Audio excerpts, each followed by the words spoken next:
Are you still in denial about the significance of the FBI adopting the Heritage Foundation's policy proposal to classify and/or investigate trans people and allies as terrorists?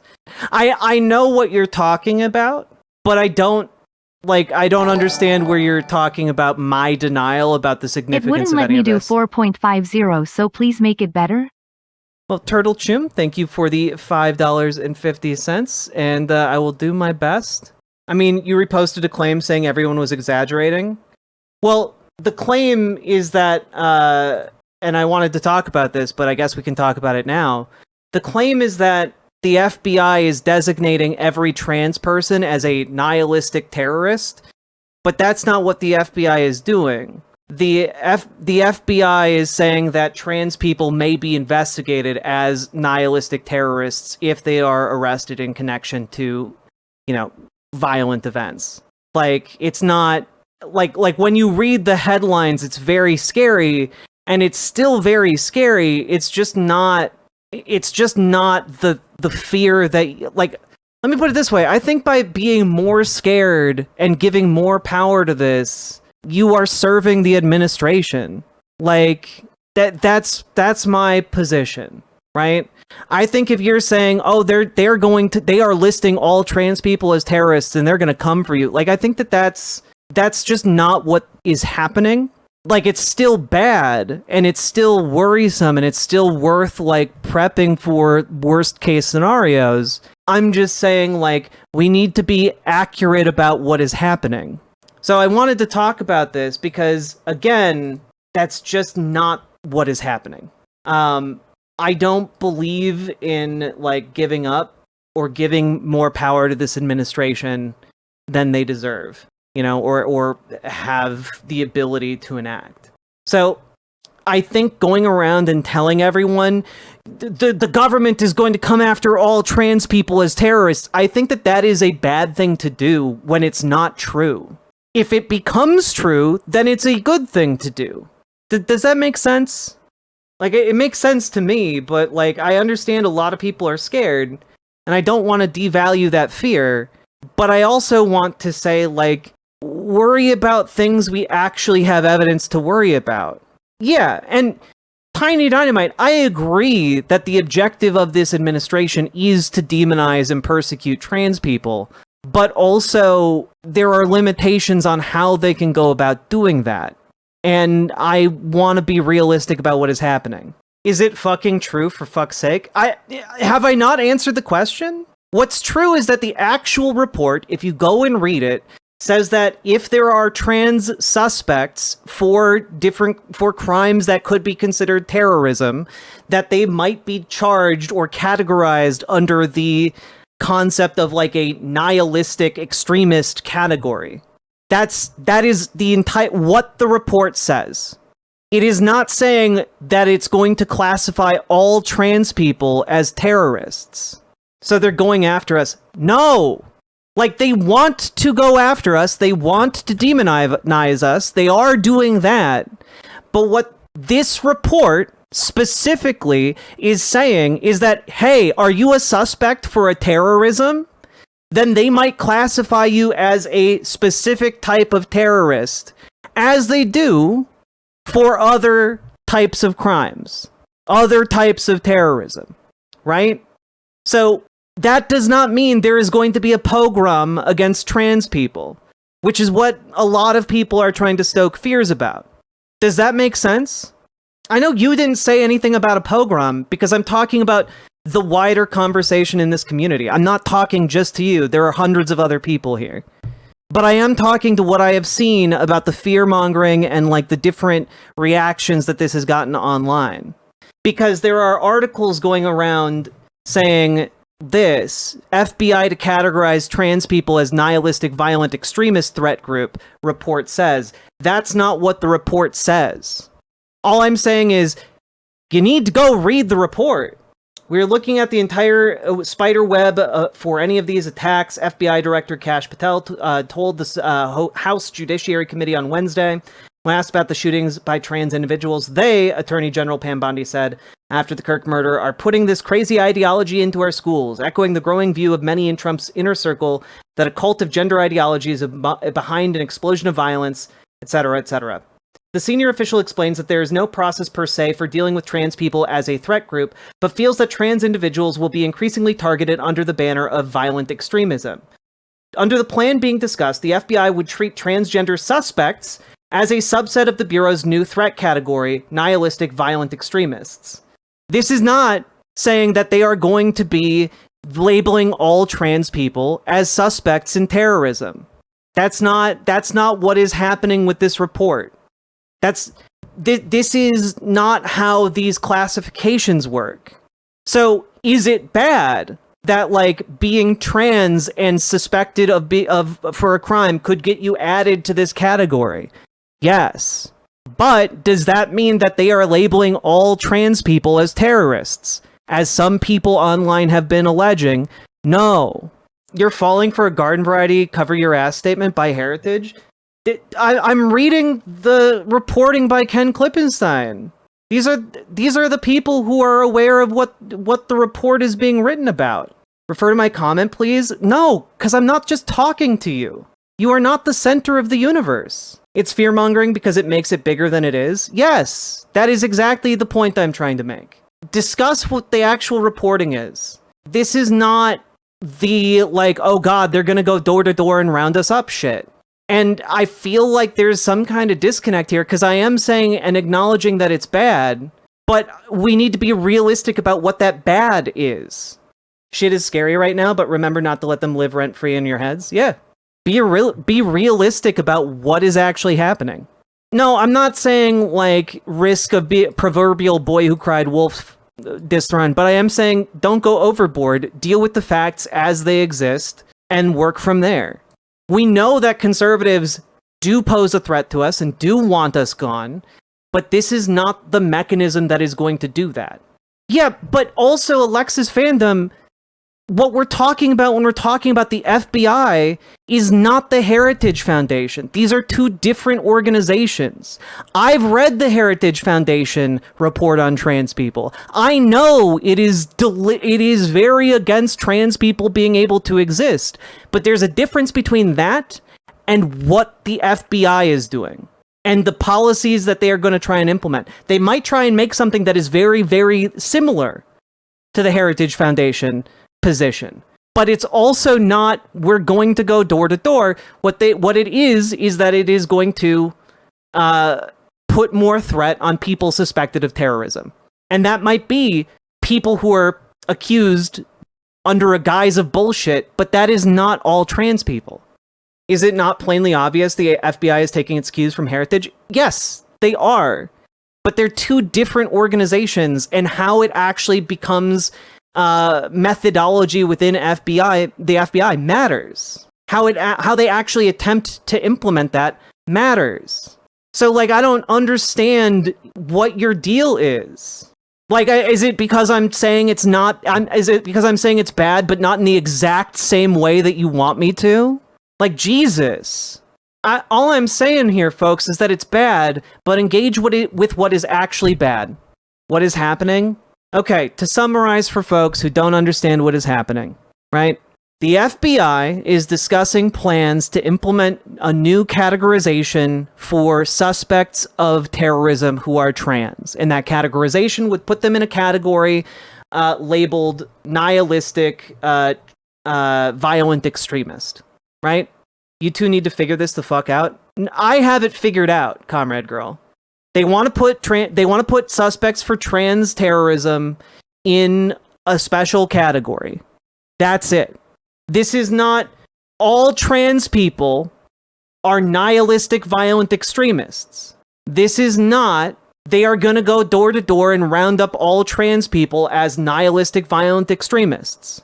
And there are a lot of people who are panicking that that's what it means. There are a lot of people who are reading these headlines, like this one, from them, that are coming to the conclusion, based on the headline and by some of the language used in this article, that it means that they are going to get rounded up by the government and killed.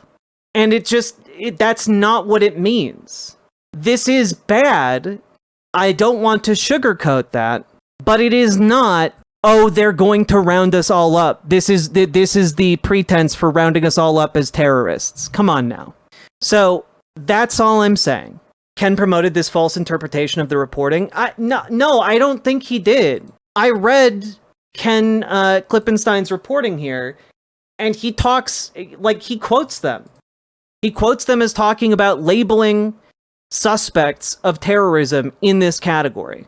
So I think a lot of people read that and just read, oh, they're going to label every trans person a suspect. And there's just not a foundation for that. So, I don't know. I have long been a proponent of prepare for the worst, but still, like, be realistic about our scenario. And is our scenario bad? Yes. Is this why I've been advocating for people to get to places that have explicit protections for trans people? Yes. But I also am not going to, like, fall into this panic of saying, oh no, the man is going to come to your door and is going to haul you away, because that just isn't the case. And do I think that this is a phenomenon of, like, clickbait headlines? No, because I think people are genuinely extraordinarily scared. Do I think there's a good reason to be genuinely extraordinarily scared? Yes. But all I'm saying is we need to engage with the facts that exist in front of us and not with, like, speculation about where it could go in, like... I think you need to engage with the facts as they are.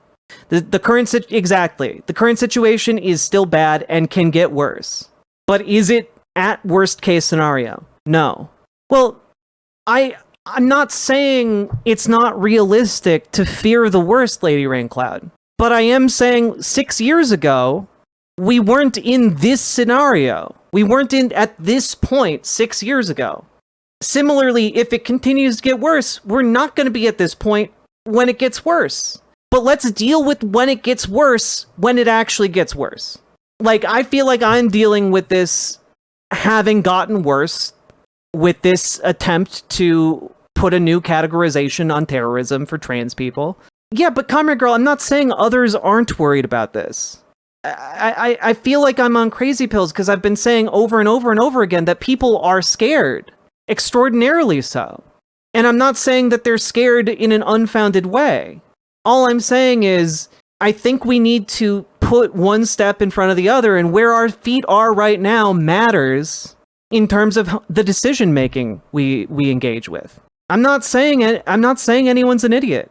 I'm not, like, I don't understand where you guys are coming with this. I'm just saying, like, you gotta engage with where we're at. And I think that it is very easy to extrapolate where we're at to a very worst case scenario. And I understand that fear. I'm not saying it's unfounded. But what I am saying is that we need to engage with where we're at right now versus where we might be several steps from now. I feel like I'm on crazy pills because the thing you are saying actually is already fucking scary. Yeah! I am a bit blown away and confounded, to be honest. Yeah, this is something that might make it easier to round up trans people, but this is not that step. There are still several steps between this and rounding up trans people. And we have enough on our plates to deal with right now versus when that might happen. And I want to engage with where we're at right now. Does that make sense? Does that make sense to y'all? This is why I want to focus on organizing. This is why I want to focus on, like, community support. This is why I want to focus on these aspects with what I talk about. Because those things keep you safe. If you're a trans person, if you're a cis person, etc. And in the event of a worst case scenario, those are our safety nets. Those are perhaps our most valuable safety nets. And so I view what I talk about here on a daily basis as grounds for what you should do to keep yourselves safe, especially if it comes to a worst case scenario. And so I'm not saying it's not scary, but, like, if it comes to it, the people you know in your neighborhoods and in your circles are going to be the people who are going to be able to help you and keep you safe going forward. And I can't do anything about a worst case scenario because I've already told you guys get your documentation in order to get out of here if you need to in a worst case scenario. But there are going to be some people who can't leave. And so I focus on organizing because that is what can help everyone as things get worse. And could things escalate to like a worst case scenario? Yes, they could. And that's terrifying. But it serves none of us to panic without actionable recourse. And so I encourage you all to have plans in place for a worst case scenario and to do the thing that is going to keep you and others in your communities safe from where we're at right now. Does that make sense? I don't see how, for example, it would help any of you if I come on here and I start telling you guys you're gonna die. It's time to panic. I don't think that helps any single one of you, and I think that actively hurts you guys. So I want to do my best to be a responsible person with a platform to tell you guys what is constructive in this moment, what I view as constructive in this moment, and also like ground you in where we are at right now. The thing you can do that causes the most benefit right now is to push the button. I don't know about that, Socket Tanuki, but I do appreciate the 5 tier 1 subs. And I don't know, like, what I'm upset with is feeling, and note that I said feeling. My panic fear is being labeled as wrong or dangerous, which is what I'm feeling from chat, not you. Want to make it clear. I don't feel like that from you at all. And maybe that's fair, because I think there are some people who are, like, perhaps underappreciating the fear trans people are feeling. Like, guys, I'm not gonna lie, like, I'm fucked up about where we're at. You know, like, I had to pull myself together today in all kinds of different ways. And, like, I had like an inability to communicate my feelings to my partner about, like, our dish soap. And we wound up just having, like, a crying moment today because I couldn't communicate my feelings about dish soap appropriately. And, like, that's, like, I'm like, hanging on by a thread and like crying because it's difficult to communicate feelings about dish soap, okay? And that I feel like in a way that is making me be, and it's because I'm fucked up about what's happening in the world and what's happening with trans people and, like, you know, people like me. And I feel like that gives me, I don't know, perspective in the sense that, like, I want to make sure that we are engaging with where we are right now, because I can't engage with the conversation that might happen in a worst case scenario responsibly on a platform like this. So I might not always be able to articulate myself 100% in a way that translates to each and every one of you, but I do try my best. And I do take very seriously this platform that you all have given me. And I want to make sure that when there are really scary headlines coming out, that we read a little bit deeper and that we understand the bare bones facts of it before we start jumping to conclusions about where we might go. And I think that where we are right now is scary enough. Where we are right now is scary enough. And what we need to do as a result of that is organize in our communities. And frankly, if it is local, like your local support groups, your local library, your local union, your local Democrats, your local DSA, your local, shooting buddies, like your local, like, hunting club. I don't know what your situation is, but wherever you're at, your solution is local. You know, your solution is the people in your community who you can physically go and, like, interact with and meet. And understand that if you are a trans person right now in America, like, you need to prioritize yourself and your survival, and you should not feel guilty about that. Okay? And I think we need to organize not just for our immediate bodily safety or the protection of our civil rights we also need to organize so that we can beat these bastards a year from now. Because a lot of this can be curtailed if we are able to take both the Senate and the House in 2026. Local community organizing is so much more powerful than people give it credit for. Okay? So you need to go, and you need to organize, and you need to make sure that you and your family and your various folks around you are safe. You're being watched and monitored. I don't give a fuck. Everything I say, I stand behind 100%. I hope I was not out of line. Yeah, no, absolutely not, Lady Raincloud. You are not out of line. People who are scared right now are not out of line. Like, I hope I made that clear. Because I don't devalue, I don't want to, like, look down on that fear. I just want to diffuse it a little bit so that we can engage with, you know, the facts. Because I think fear tends to make those facts look a lot bigger and scarier. And like, any feeling you have is completely valid and it's completely scary right now. Try to lean on things that will keep you safe and in a better mental state. This isn't over. Indeed. And like, I don't blame people for how they're feeling about this right now. Hate to be that guy, but your noise gate seems a bit off. Yeah, you guys are gonna have to deal with that. Y'all are gonna have to deal with the fact that my audio is subpar until my studio is finished. I'm sorry.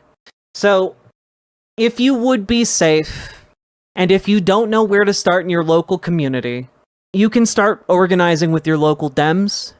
And, you know, if they're too liberal for your tastes, radicalize them to better politics. Start with your local DSA. If they're too ineffective, make them effective, like the New York DSA. And if you need help getting started in either of those capacities, consider joining our Discord. Just !Discord in any of the chats. And reach out to Dragonfly if you would like to join and radicalize your local Dems. She would be happy and joyful helping you to do so.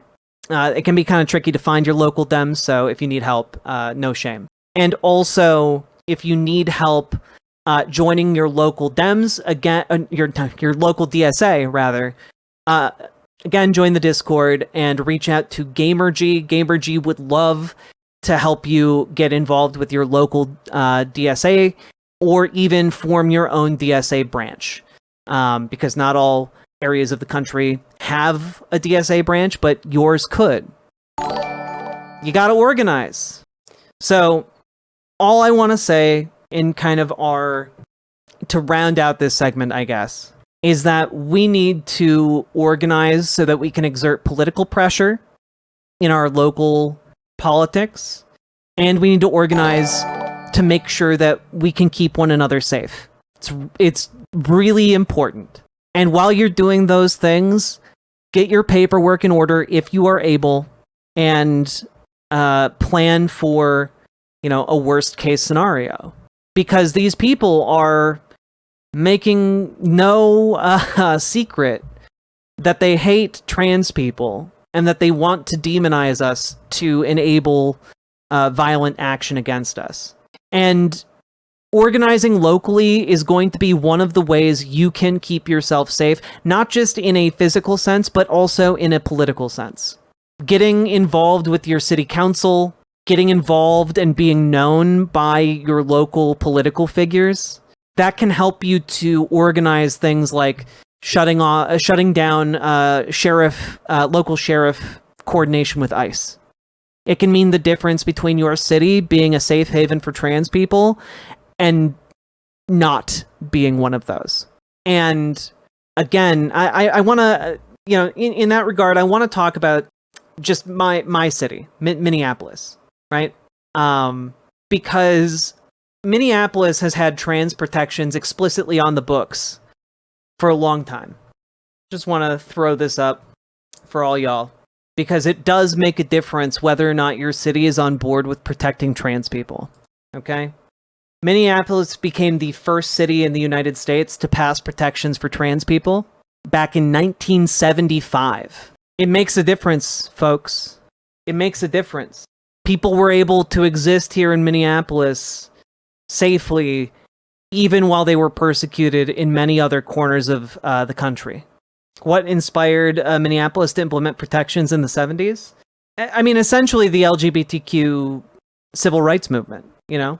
It wasn't even at the time, like, people testified against it, but at the time, like, there wasn't this massive organized national resistance to trans people being not discriminated against. Laugh in the face of fascism, it's the thing hate most. They are too weak to stand your derision. It's true, Simric. It's why they hate comedians. Mankato was the first college to have a student LGBTQ plus advocacy group. That is really cool. I didn't know that.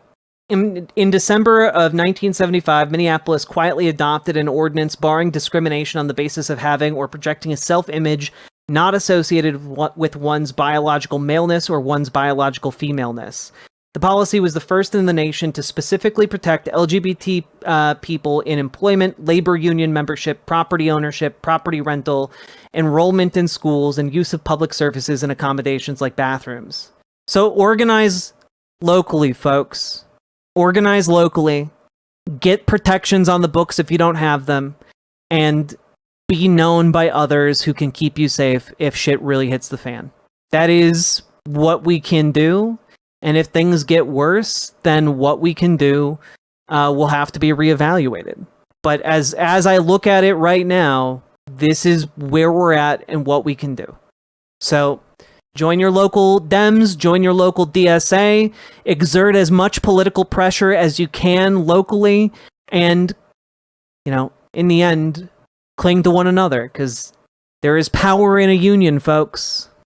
And I think that is power we are going to need before this is all said and done. Riverboat Jack is coming to town. All the viewers gather round. Twitch and YouTube and swishy streams. All that content is bursting the seams. Politics, dating, plenty more. Your sense of fashion you'll adore. So grab your stuff and hop aboard.